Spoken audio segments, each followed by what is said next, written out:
3 days after my father died, I walked into the kitchen at 10:30 in the morning and found my husband drinking coffee in his sweatpants. I stopped with one hand still on the doorway. "Why are you home?" Mark looked up from his laptop. "Morning to you too. It's Wednesday. I know what day it is." For half a second I thought maybe he'd taken bereavement leave. Dad's funeral wasn't until Friday, and I'd spent most of that morning arguing with the florist about whether Walter Hale, a man who considered decorative pillows a personal insult, would have wanted an arrangement called Heavenly Garden. Then I noticed Mark's company phone wasn't on the counter. Did something happen at work? He closed the laptop. I quit. I actually looked behind me as if there might be another husband in the room who could explain what mine had just said. I resigned. When yesterday.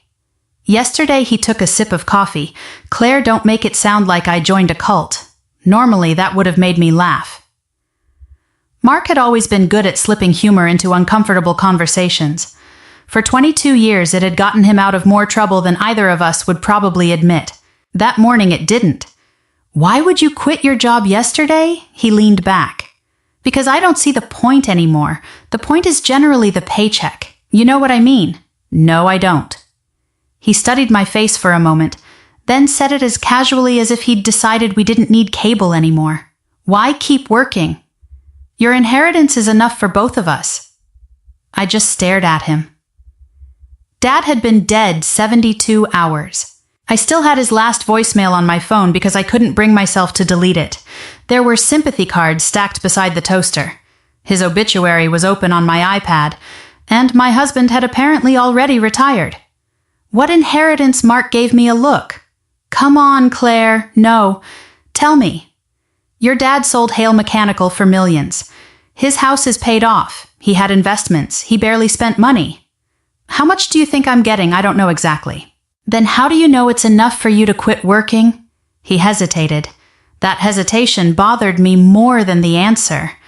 "Well, even conservatively, it's got to be a few million." I remember thinking, conservatively, he'd done math. I hadn't even done math. I knew Dad was comfortable. I knew he'd sold his commercial HVAC company 6 years earlier, but we'd never discussed what I'd inherit. Dad talked more freely about his cholesterol than his finances, and that's saying something. Mark reached for my hand. "Look, I've worked since I was 22. I'm 55.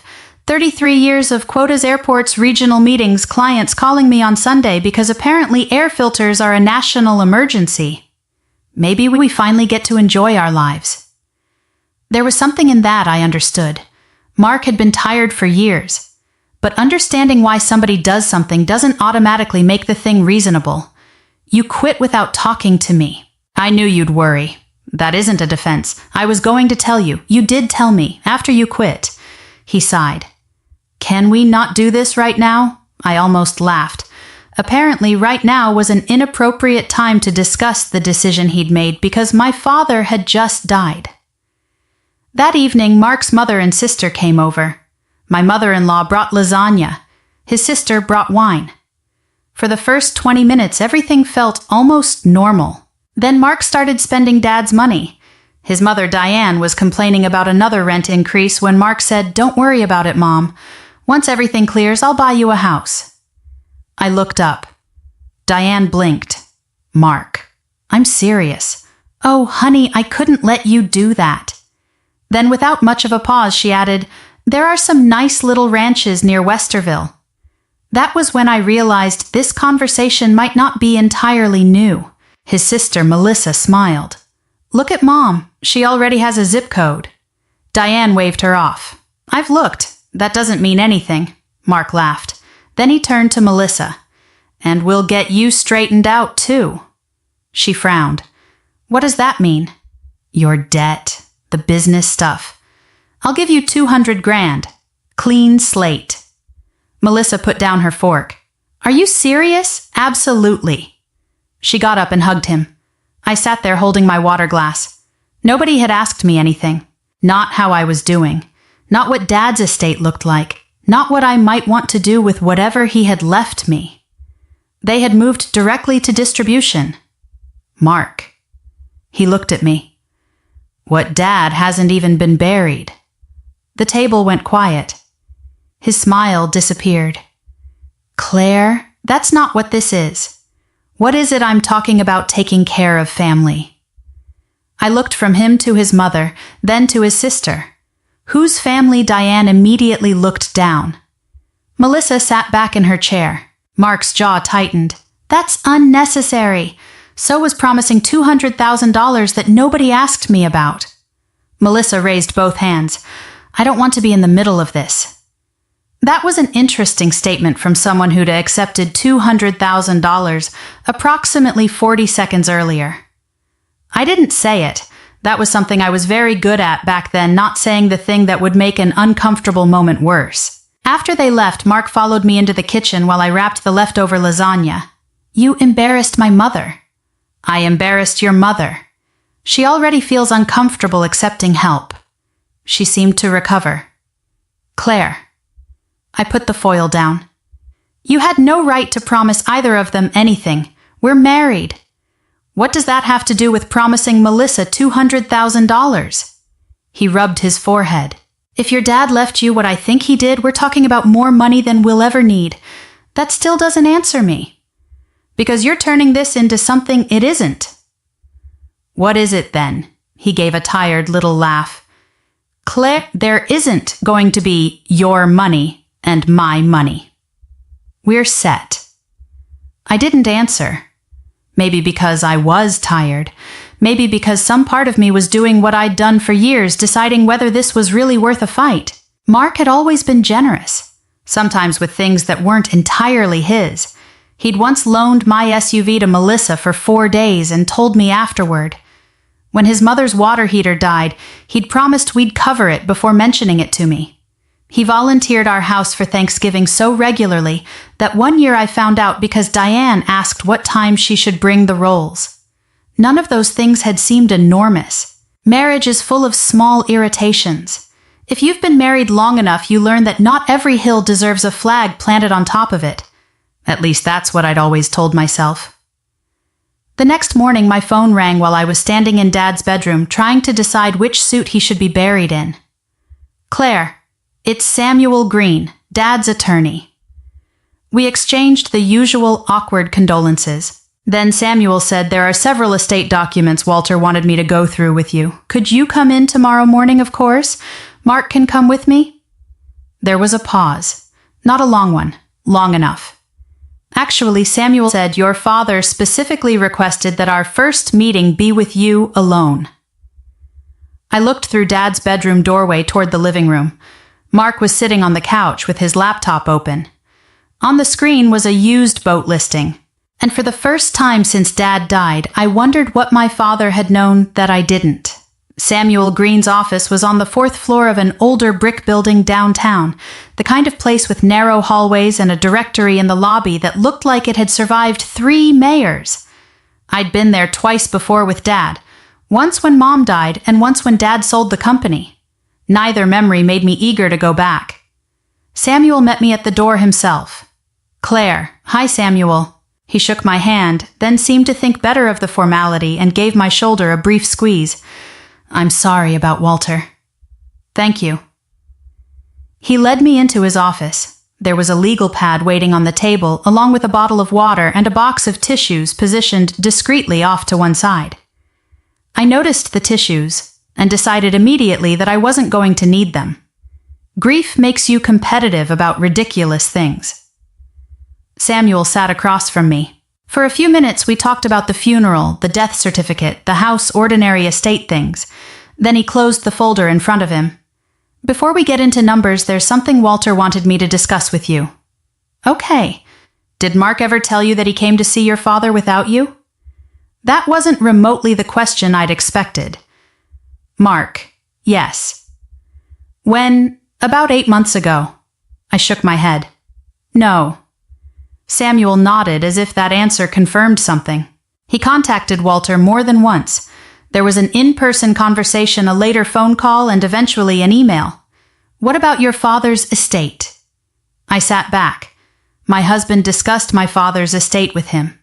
Walter asked me to be careful about how I characterize the conversations. Mark wasn't threatening him. He wasn't attempting anything illegal. That almost made it worse. What was he doing?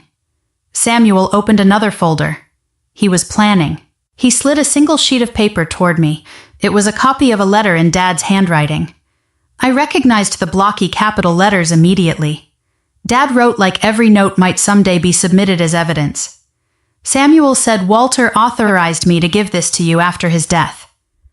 I read the first few lines. Dad wrote that Mark had come by one afternoon and started talking about retirement. Nothing unusual at first.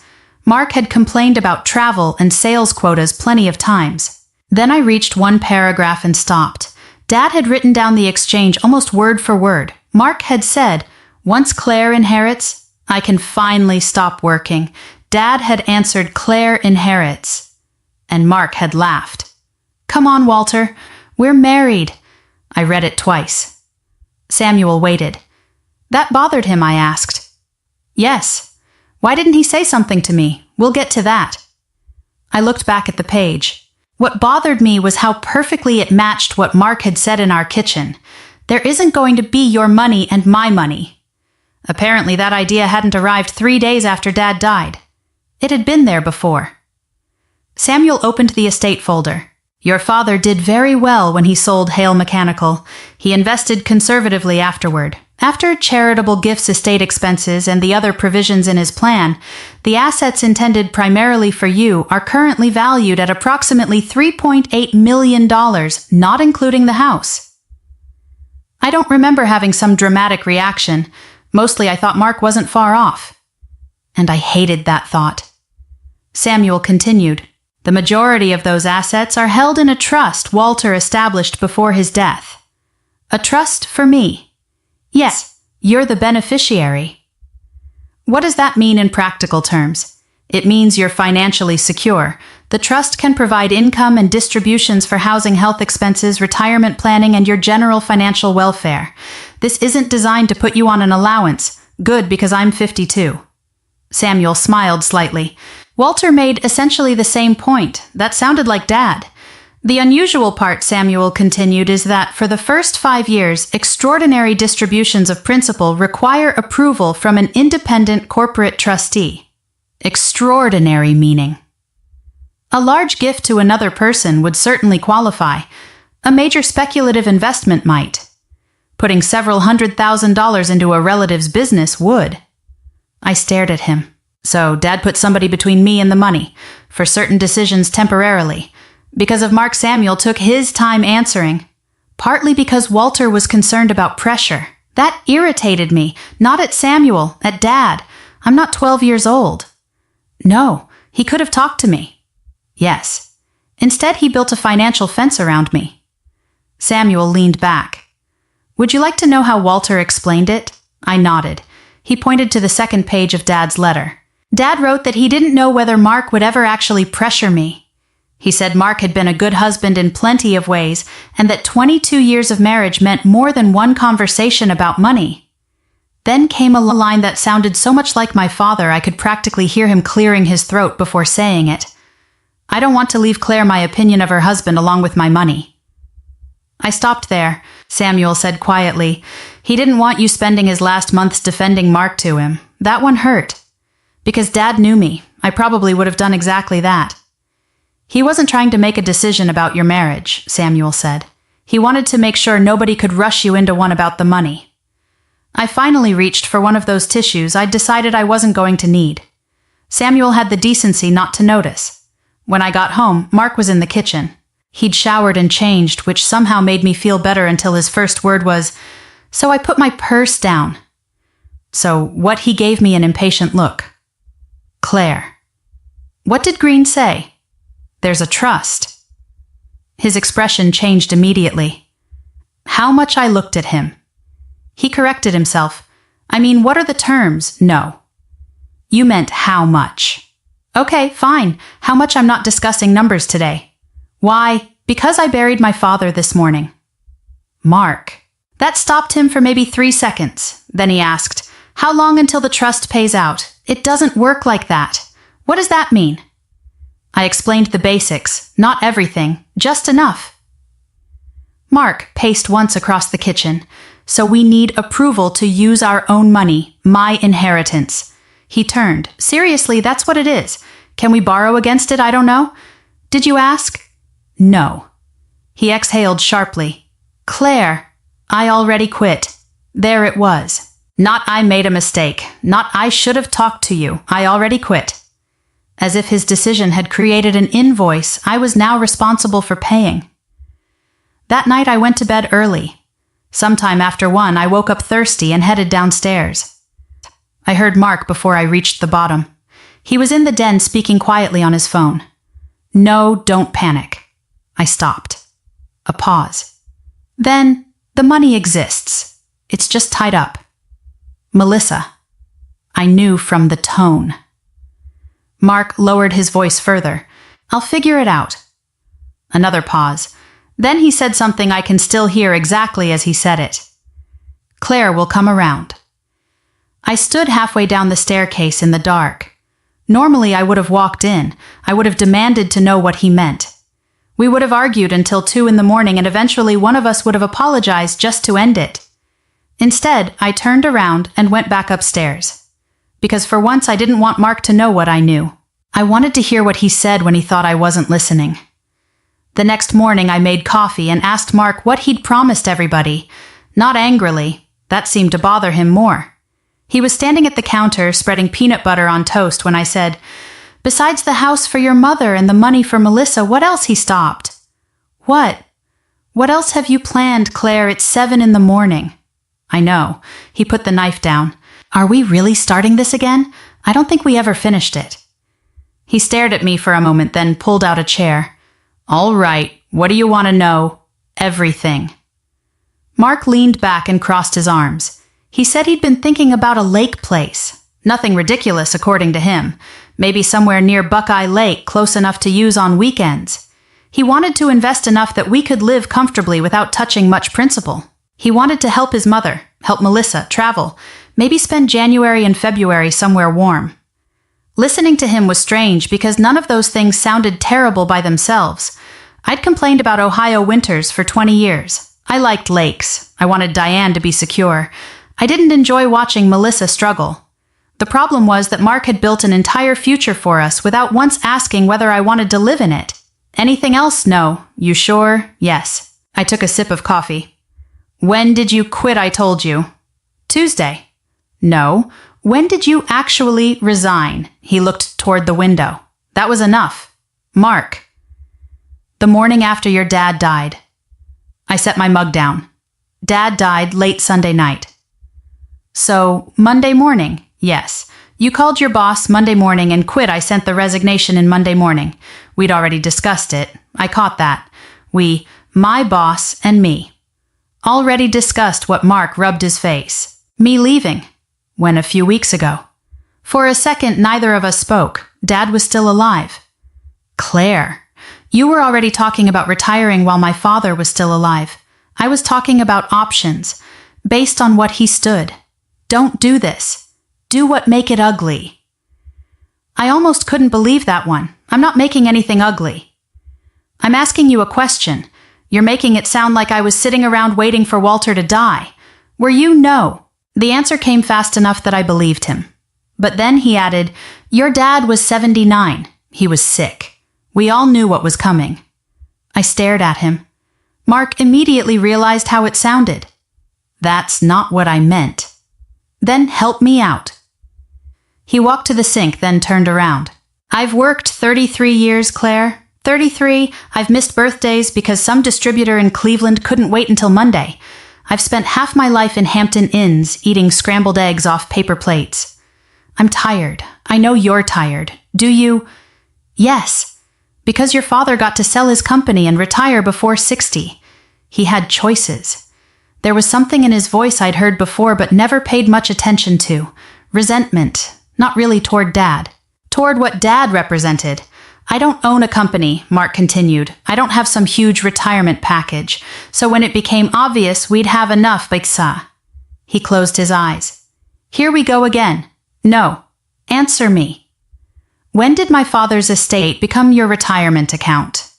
He grabbed his keys. I can't talk to you when you're like this. That almost made me smile. He was unemployed.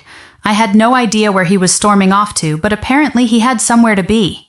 I didn't stop him. Over the next 2 days, I started discovering how far his plans had gone. First came an email on our shared household account from a real estate agent thanking us for our interest in a lake property. I called. Mark had put down a refundable $5,000 deposit from our joint checking account. That evening, Diane called and casually mentioned she'd told her landlord she probably wouldn't renew her lease when it came up in 4 months. Then Melissa called. She wanted to know whether I had any idea when things might clear. What things? There was a pause. You know, the estate. Why? Another pause. I've been talking to one of my creditors, and Mark said I shouldn't agree to a long repayment plan if I'm going to be able to settle it soon. I sat at my desk staring at the wall. Mark hadn't merely made promises. People had started making decisions based on them. When he came home, I told him about both calls. He didn't look particularly alarmed. We'll sort it out. You told Melissa to stop negotiating her debt. I told her not to lock herself into something stupid. And your mother thinks she's moving. She probably is. Mark, you didn't just spend money we don't have. You changed other people's lives with it. We do have it. I looked at him. I have it. His face hardened. There it is. There, what is your money? Yes. You've never talked like this before. Because you've never promised away hundreds of thousands of dollars I inherited from my dead father before. He shook his head. Walter really got what he wanted with that trust. That did it. Don't blame my father for the fact that you quit your job. I didn't say that. You didn't have to. The next morning I called Samuel. I need to know something, I told him. Was that conversation with Dad the only time Mark talked about the estate? Samuel was quiet? No. So I went back downtown. This time there were no tissues on the table. Or maybe there were, and I just didn't notice them. Samuel opened a file. Walter authorized the release of this material to you after his death. I want to be clear about that. He slid several printed pages toward me. The first page had a title. Hale Bennett Family Investment Plan. I actually gave a little laugh. Not because it was funny. Because my husband had apparently given my father's death a business plan title. I turned the page. There were estimated investment returns. A proposed lake property, housing assistance for Diane. A section labeled Melissa Business Debt Resolution, $200,000 to $250,000. Then retirement projections for Mark. I kept reading. Dad's estimated estate value appeared in 3 separate places. So did my name. Claire's expected inheritance, Claire's assets, Claire's projected investment income. I turned back to the first page. What's the date? Samuel didn't answer. He didn't need to. It was right there in the upper corner. 11 months before Dad died. I sat back. 11 months. Not 3 days after. Not grief, not panic, not some stupid decision made by an exhausted man after a funeral. Mark had been designing this life while Dad was still going to the hardware store, complaining about property taxes, and calling me every Sunday to ask why I hadn't checked the oil in my car. I went through the pages again. Slower this time. Then something struck me. Samuel. Yes, there's nothing here about what I wanted. He didn't say anything. There wasn't a section about whether I wanted to retire. Nothing about my plans. Nothing about what I might want to do for Emily. Nothing about charities Dad cared about. Nothing about keeping the money invested. I was everywhere in those pages, and somehow I wasn't in them at all. Samuel finally asked, "Are you all right?" "No." It was the easiest answer I'd given all week. Then I closed the folder. But I finally understand why Dad was worried. Before I left, I told Samuel one thing clearly.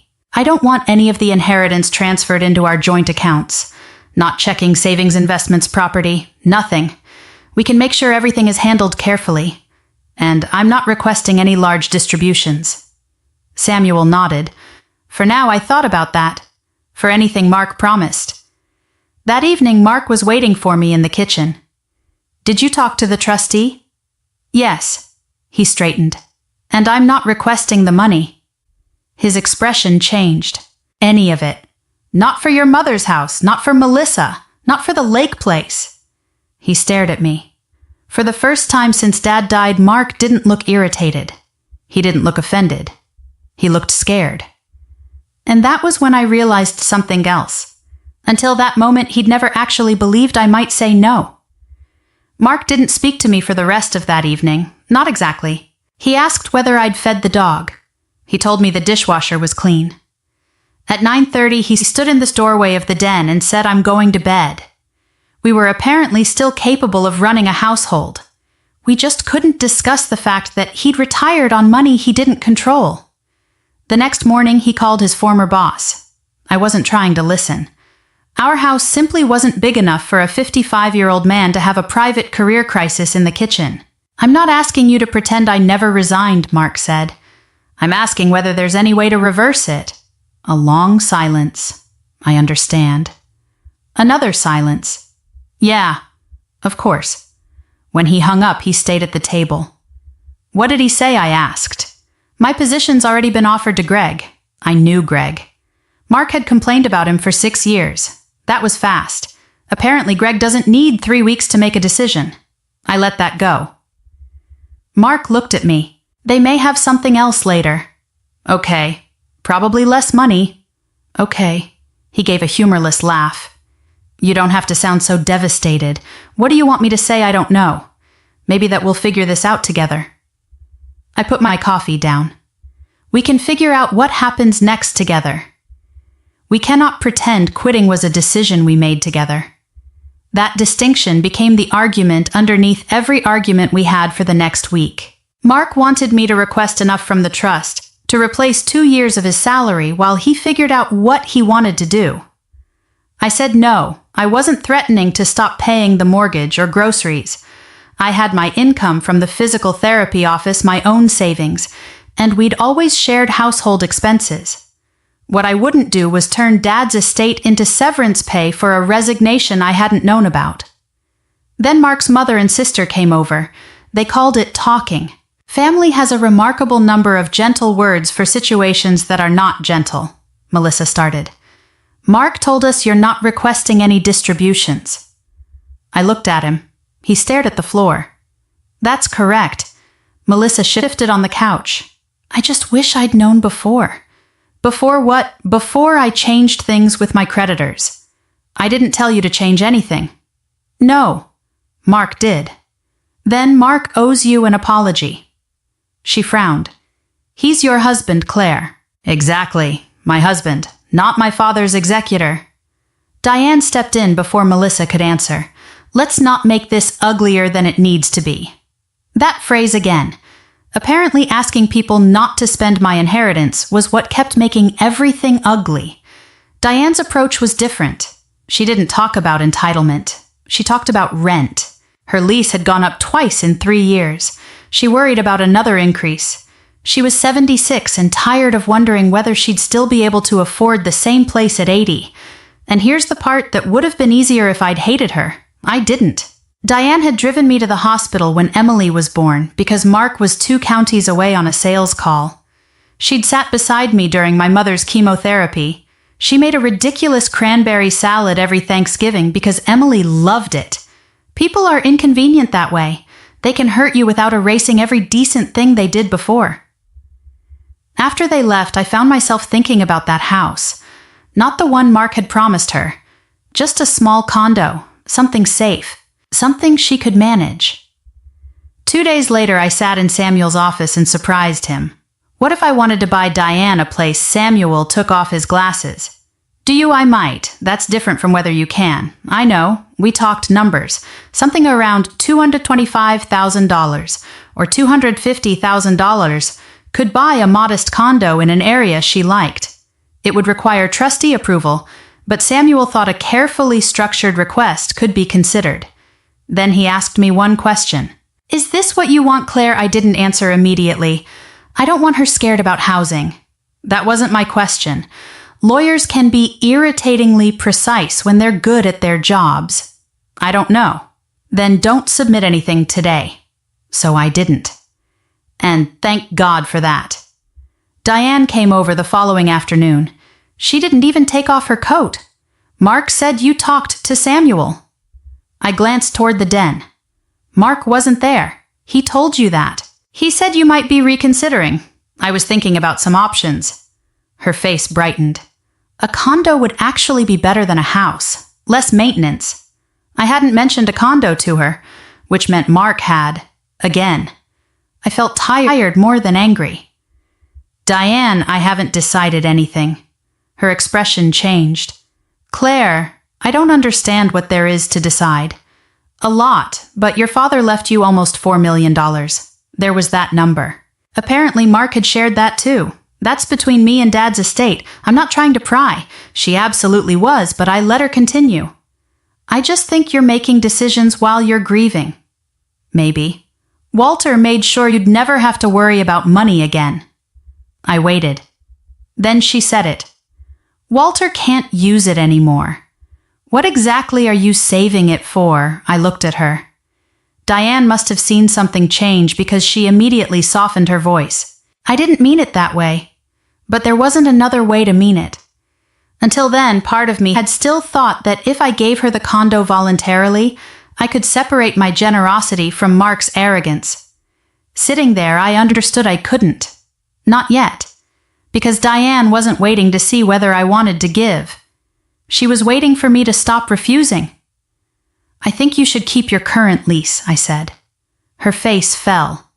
Claire, I haven't submitted anything to the trustee. She stared at me for a moment, picked up her purse, and left. Emily called that night. I'd been expecting it. Mom, what's going on? What did Dad tell you that he made a stupid decision? That narrows it down. She didn't laugh.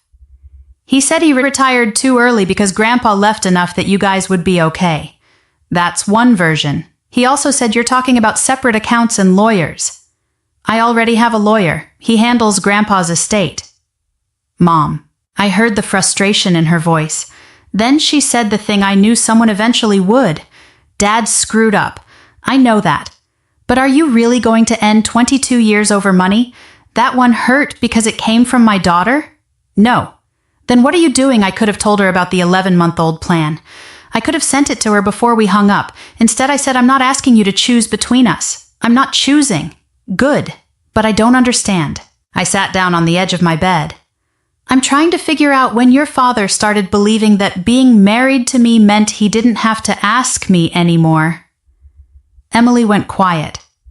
We ended the call without solving anything. That night, Mark came into the bedroom.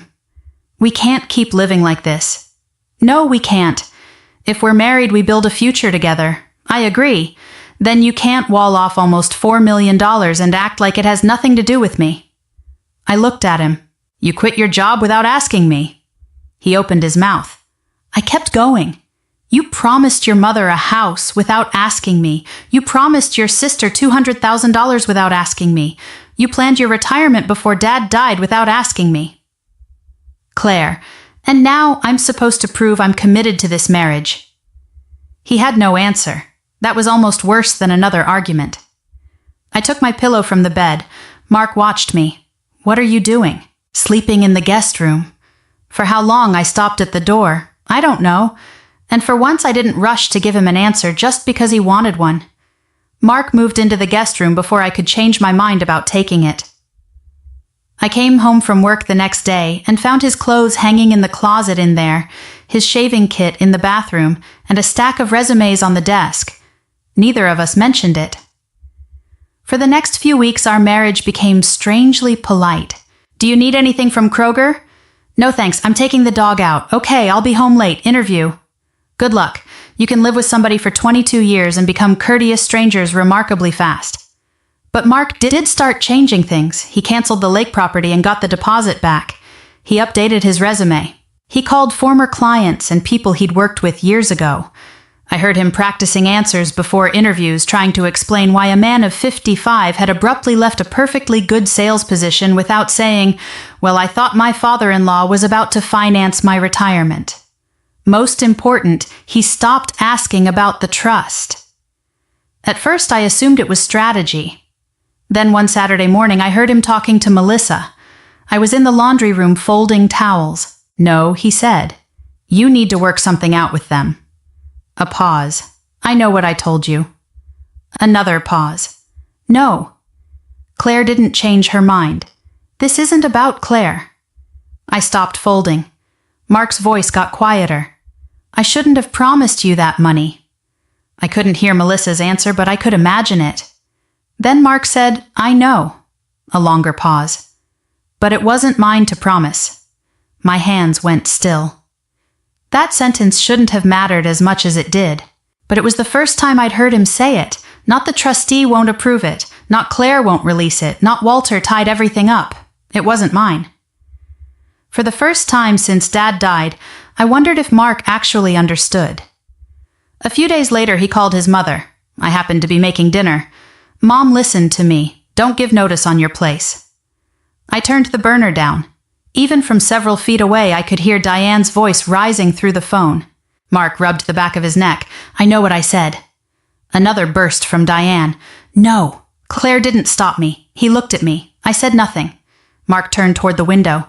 I promised you something that wasn't mine. There it was again.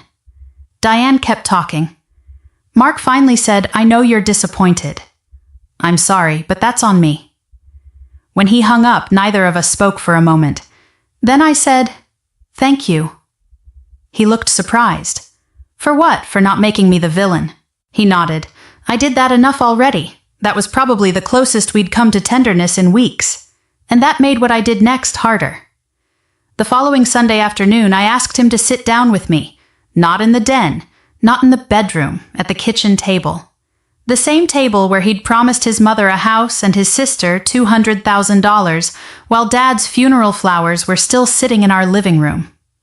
I put Samuel's folder between us. Mark looked at it. What is that, you tell me? I slid the first page across. He read the title, Hale Bennett Family Investment Plan. His face changed. He didn't ask where I'd gotten it. That told me plenty. You sent this to Dad. Mark leaned back. It was hypothetical. 11 months before he died. Yes. I opened it. Here's your retirement projection. He said nothing. Here's the lake property. Nothing. Here's the money for your mother. I turned another page. And here's $200,000 to $250,000 for Melissa. Claire, I was planning possibilities. For whose money? He rubbed his forehead. We've done this. No, we haven't done this. I pushed the pages toward him. Show me. Show you what? Where you asked what I wanted. He looked at me. Claire. It's 6 pages. It shouldn't take long. He didn't touch them. So I did. I went page by page. My name is here 14 times. I tapped one line. Claire's expected inheritance. Another. Claire's projected assets. Another. Claire's investment income. Then I looked at him. Where am I? He frowned. Your name is everywhere. Exactly. That shut him up. My money is everywhere. I'm nowhere. For a while, all I could hear was the refrigerator humming. Then Mark said I was tired. I waited. I know that's not an excuse. No. He looked down at the papers. I'd been doing the same job forever. Your dad sold his company before 60. He had his house paid off. He could help Emily with college without checking his bank balance first. Dad never held that over you. I know. His answer came so quickly I believed him. That almost made it worse. I hadn't expected that. Mark gave a short, embarrassed laugh. Walter never had to say he was more successful than me. I knew. Mark, no, let me finish. So I did. I wanted to be done worrying about money. And yeah, I wanted to be the guy who could tell my mother she never had to worry about rent again. I wanted to help Melissa. I wanted to be the person everybody called because I could fix things. I watched him. You wanted to feel like my father. He looked away. After a moment he said, maybe. I touched the investment plan. And you were going to use my father's money to do it. Mark closed his eyes. He didn't argue. That was the moment something in me settled. Not because I'd won. I didn't feel victorious. I finally understood what had happened, and understanding it made me sadder, not happier. Mark hadn't spent 11 months plotting to rob me. He'd done something more ordinary. He'd built a story in his head where my inheritance solved every disappointment he had with his own life. And he'd never noticed that I was a person in that story, not an account number. Emily came by later that afternoon. I hadn't invited her for a confrontation. She'd been planning to stop by anyway. The folder was still on the table. She noticed it. "What is that?" I looked at Mark. He nodded once, so I showed her. Emily read quietly for several minutes. Then she looked at her father. "You wrote this before Grandpa died." Mark swallowed. "Yes." "How long before 11 months?" She stared at him. "Dad." There was more disappointment in that one word than I could have produced with an hour of yelling. Mark looked down. "I know." Emily didn't suddenly become my defender.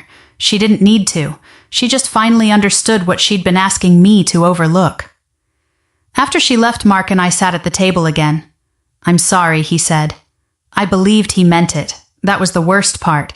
If he'd still been arrogant, the decision would have been easy. Instead, he was trying. Maybe genuinely. But Dad hadn't created that trust to tell me whether Mark deserved forgiveness. He'd created time. And I finally knew what I needed to do with some of it. "Dad didn't need to protect me from you with a lawyer," I said. "He just gave me enough time to see what I would have talked myself out of seeing." Mark looked at me. "What are you saying? I need you to move out?" His face went still. "For how long, I don't know. Are you divorcing me?" I shook my head. "I haven't decided." He looked wounded and I hated that I still cared. But I did. Then I said, "And that's the first big decision in this house nobody else gets to make for me." This time Mark didn't argue. Mark moved out the following Saturday. There was no dramatic scene. No suitcase thrown onto the lawn. No neighbors pretending not to watch through their blinds. He rented a one-bedroom apartment about 15 minutes away and made 3 trips in his SUV. On the last one, he stood in the kitchen with his keys in his hand. "I'll leave the garage remote. You can keep it for now." He nodded. Then neither of us seemed to know what came next. 22 years of marriage and suddenly goodbye felt too formal. "Call me if anything comes up with the house," he said. "I will." He left. I locked the door behind him, then immediately felt guilty for locking it. That's the strange thing about setting a boundary after years of avoiding them.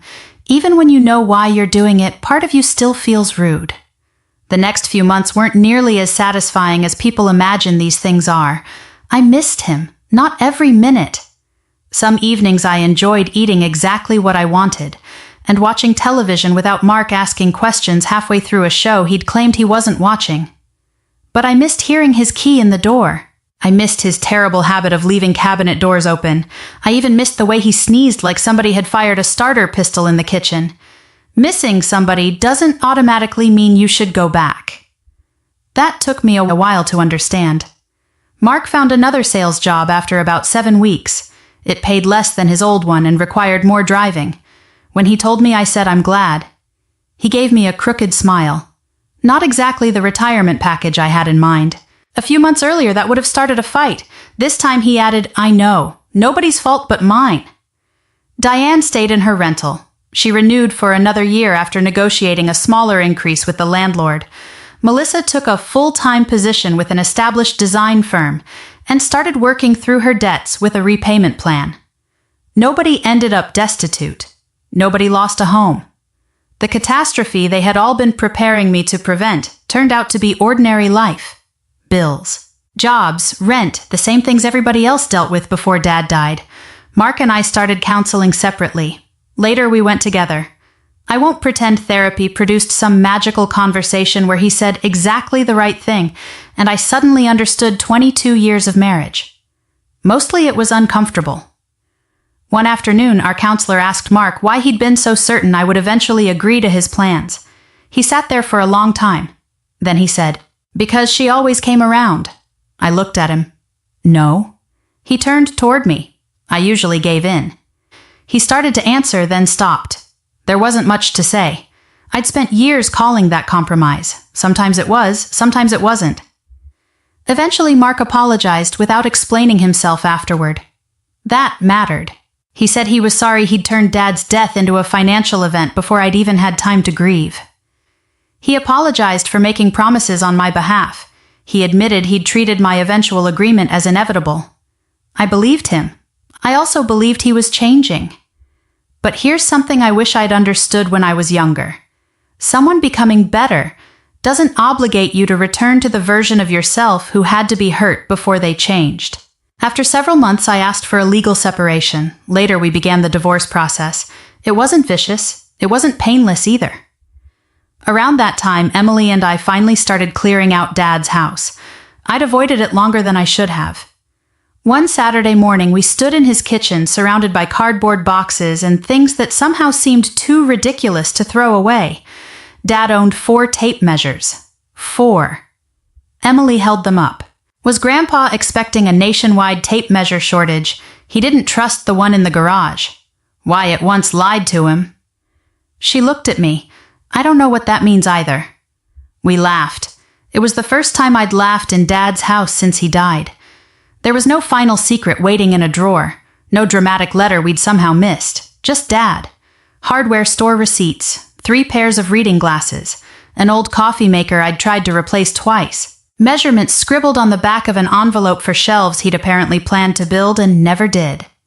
Emily was wrapping coffee mugs when she asked, "Do you think Grandpa knew Dad would do all this?" I thought about it. No. She looked surprised. Really, I think he was worried. I folded another box. There's a difference. Dad hadn't known my marriage better than I did. He hadn't set a trap for Mark. He'd noticed something that bothered him and arranged his estate so I wouldn't have to make permanent decisions under pressure. That was all. It turned out to be enough. I didn't do anything exciting with the inheritance. Sorry to disappoint anyone hoping I bought a red convertible and moved to Tuscany. I strengthened my retirement accounts. I worked with Samuel and a financial advisor to make sure my housing was secure after the divorce. Most of the money stayed invested. I created an education fund for any grandchildren I might have someday. And I made a donation to the community college scholarship program Dad had quietly supported for years. Later, I gave Emily some money toward a down payment. But before I did, we sat down and talked about it. How much? Why? What expectations came with it? None, as it happened. That conversation lasted 20 minutes. It may have been the healthiest financial transaction anybody in my family had made all year. The final divorce paperwork took longer than either Mark or I expected. When we met to sign one of the last sets of documents, we got coffee afterward. That probably sounds strange. 22 years doesn't disappear just because lawyers put tabs on things. Mark stirred his coffee for a while. Then he said, "Do you ever wonder what would have happened if I'd just stayed at work sometimes? We'd probably still be married." I thought about it. Maybe. He looked at me. But the problem would have still been there. What problem? I didn't say it cruelly. You thought being my husband gave you ownership of things that belonged to me. He looked down. I added, "The money just made it expensive enough for me to notice." Mark nodded slowly. I wish I'd noticed first. So did I. We finished our coffee. Then we hugged in the parking lot and went to separate cars. For a long time, I thought Dad's final gift to me was $3.8 million. It wasn't. The most valuable thing he left me was time, because without that trust, I know what probably would have happened. Mark would have apologized, Diane would have cried, Melissa would have explained how badly she needed the money, and I would have looked at the numbers and told myself there was plenty. I would have given in. Not because I wanted to, because somewhere along the way I'd started confusing keeping everybody happy with being a good wife. 3 days after my father died, my husband quit his job because he thought my inheritance meant neither of us would ever have to work again. He was wrong. Mark went back to work. And in a strange way, so did I. Except the job I finally quit was one I'd been doing for 22 years without realizing it, smoothing things over, giving in, and pretending that keeping the peace was the same thing as being respected. If you've ever had to learn the difference between peace and respect, you probably know why it took me so long. Thanks for listening.